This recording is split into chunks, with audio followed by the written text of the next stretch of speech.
छात्रों, आज हम सब भारत माता इस पाठ को पढ़ेंगे जिसके रचनाकार हैं पंडित जवाहरलाल नेहरू।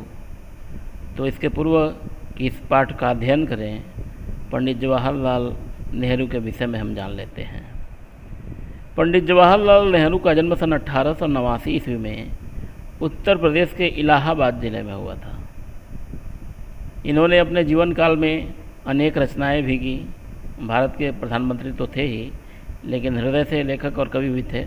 तो अनेक रचनाएं की इन्होंने, जिनमें कुछ प्रमुख रचनाएं हैं मेरी कहानी, जो कि इनकी आत्मकथा है, विश्व इतिहास की झलक, हिंदुस्तान की कहानी, पिता के पत्र पुत्री के नाम, जिसे इन्होंने जेल से लिखा था इंदिरा गांधी के लिए, हिंदुस्तान की समस्याएं, स्वाधीनता और उसके बाद, राष्ट्रपिता, भारत की बुनियादी एकता, लड़खड़ाती दुनिया आदि इनके लेख और भाषणों के संग्रह हैं। इनकी मृत्यु सन 1964 ईस्वी में हो गई। मित्रों, इससे पहले कि पाठ पढ़ें, मैं आपको बता देना चाहता हूँ कि यह घटना आज़ादी के पूर्व की है जिसकी चर्चा की जा रही है। तो पंडित जी कहते हैं, अक्सर जब मैं एक जलसे से दूसरे जलसे में जाता होता और इस तरह चक्कर काटता रहता होता था, तो इन जलसों में मैं अपने सुनने वालों से अपने इस हिंदुस्तान या भारत की चर्चा करता। भारत एक संस्कृत शब्द है और इस जात के परंपरागत संस्थापक के नाम से निकला हुआ है। मैं शहरों में ऐसा बहुत कम करता, क्योंकि वहाँ के सुनने वाले कुछ ज़्यादा सयाने थे और उन्हें दूसरे ही किस्म की ग़िज़ा की ज़रूरत थी। लेकिन किसानों से, जिनका नज़रिया महदूद था, मैं इस बड़े देश की चर्चा करता जिसकी आज़ादी के लिए हम लोग कोशिश कर रहे थे, और बताता कि किस तरह देश का एक हिस्सा दूसरे से जुदा होते हुए भी हिंदुस्तान एक था। मैं उन मसलों का जिक्र करता था जो उत्तर से लेकर दक्षिण तक और पूर्व से लेकर पश्चिम तक किसानों के लिए यकसा थे।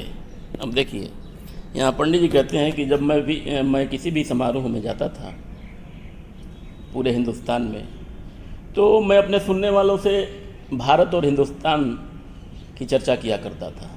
एक ही बात है, भारत का हिंदुस्तान का है। और उनका मानना है कि भारत एक संस्कृत शब्द है, यानी परिष्कृत शब्द है, शुद्ध शब्द है। और कहा कि इस जाति के परंपरागत संस्थापक के नाम से निकला हुआ है, यानी भरत के नाम से भारत पड़ा, उन्हीं के नाम से हमारे देश का नाम भारत पड़ा। तो मैं अपने सुनने वालों से, जो मुझे सुनने आया करते थे, अपने देश का जिक्र किया करता था, हिंदुस्तान का जिक्र किया करता था। लेकिन यह कार्य मैं शहरों में बहुत कम करता था, क्योंकि वहाँ के लोग होशियार थे और उन्हें दूसरे किस्म के खुराक की आवश्यकता थी। यहाँ गीजा शब्द आया है, गीजा का मतलब होता है खुराक। लेकिन मैं जब देहात में जाता था, किसान मुझे सुनने आते थे, तो उनसे मैं हिंदुस्तान की चर्चा करता था, उनसे मैं भारत की बात करता था। और इसका कारण यह भी था कि उनका नज़रिया जो था वो सीमित था, महदूद यानी सीमित था। तो मैं इस बड़े देश की चर्चा उनसे करता था और मैं उन्हें यह भी बताता था कि हम इस देश की आज़ादी के लिए कोशिश कर रहे हैं, और फिर यह भी बताता था कि भले ही हिंदुस्तान का एक हिस्सा दूसरे हिस्से से अलग हो, लेकिन सारे हिंदुस्तान में लगभग बातें एक सी होती हैं, सारा हिंदुस्तान लगभग एक सा है। और मैं उन बातों की भी चर्चा करता था जो पूरे देश में किसानों के लिए एक से थे।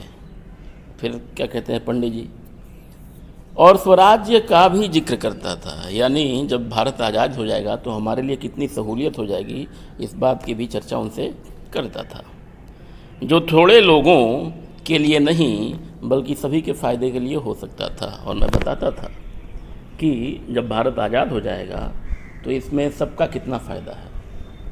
मैं उत्तर पश्चिम में खैबर के दर्रे से लेकर धुर दक्षिण में कन्याकुमारी तक की अपनी यात्रा का हाल बताता और यह कहता कि सभी जगह किसान मुझसे एक से सवाल करते, क्योंकि उनकी तकलीफ़ें एक सी थी।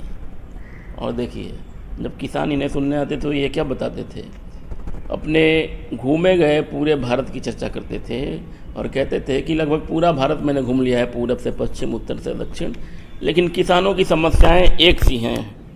वो क्या समस्याएं हैं यानी गरीबों, कर्जदारों, पूंजीपतियों के शिकंजे, ज़मींदार, महाजन, कड़े लगान और सूद, पुलिस के जुल्म और ये सभी बातें गुथी हुई थीं। अब देखिए, कहते थे कि ये सारी चीज़ें पूरे भारत में एक सी हैं, यानी हर जगह किसान इन्हीं अत्याचारों से परेशान है। उस ढड्ढे के साथ जिसे एक विदेशी सरकार ने हम पर लाद रखा था और इनसे छुटकारा भी सभी को हासिल करना था, और ये बोझ जो ऊपर तकलीफ़ें गिनाई गई, ये किसके द्वारा लादी गई हैं? कहा कि विदेशी सरकार के द्वारा। कुछ तो अपने देश की चीज़ें हैं, जैसे कर्जदारों को ज़मींदार जो फंसा लेते थे, लेकिन कुछ बोझ विदेशी सरकार ने हम पर लाद रखा है और उनसे सभी को छुटकारा हासिल करना पड़ेगा। मैं इस बात की भी चर्चा करता था। मैंने इस बात की कोशिश की कि लोग सारे हिंदुस्तान के बारे में सोचें और कुछ हद तक इस बड़ी दुनिया के बारे में भी, जिसके हम एक जुज़ हैं। तो पंडित जी कहते हैं कि अपने भाषणों में मैंने इस बात की कोशिश की कि सारे भारतीय लोग भारत के बारे में सोचें और कुछ हद तक इस दुनिया के बारे में भी सोचें, जिसके हम एक हिस्सा हैं, भाग हैं, खंड हैं। जुज़ का मतलब हिस्सा या भाग या खंड। मैं अपनी बातचीत में चीन, स्पेन, अबिसीनिया, मध्य यूरोप, मिस्र और पश्चिमी एशिया में होने वाले कशमकशों का जिक्र भी ले आता। पंडित जी कहते हैं कि जब मैं उनसे चर्चा करता था, किसानों से, तो मैं विश्व में क्या हो रहा है यह भी चर्चा उनसे करता था। मैं उन्हें सोवियत यूनियन में होने वाली अचरज भरी तब्दीलियों का हाल भी बताता और कहता कि अमेरिका ने कैसे तरक्की की है। तो एक तरफ तो सोवियत यूनियन का हाल बताता था कि उसमें क्या चल रहा है, और फिर अमेरिका के बारे में बताता था कि उसने किस तरह तरक्की कर ली इतनी। यह काम आसान न था, लेकिन जैसा मैंने समझ रखा था वैसा मुश्किल भी न था।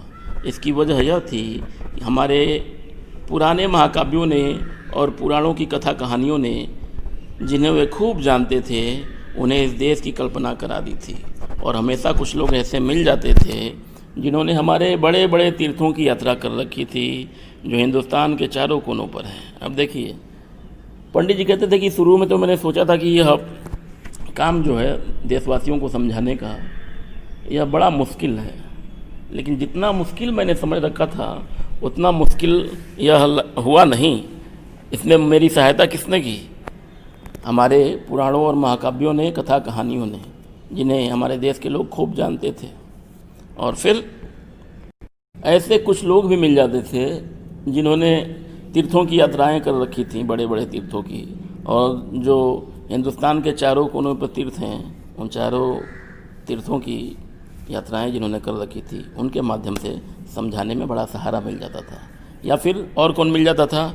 हमें पुराने सिपाही मिल जाते जिन्होंने पिछली बड़ी जंग में या और धावों के सिलसिले में विदेशों में नौकरियां की थीं।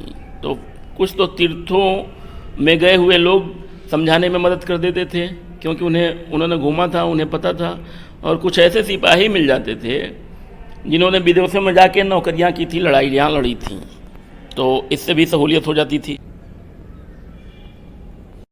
तो जब आर्थिक मंदी की बात होती थी तो इसे भी समझाने में इन लोगों के द्वारा सहूलियत होती थी, क्योंकि वे लोग जिन्होंने विदेशों में नौकरियां कर रखी थी, वे इस बात को समझ जाते थे और फिर जनता में भी समझ पैदा करते थे।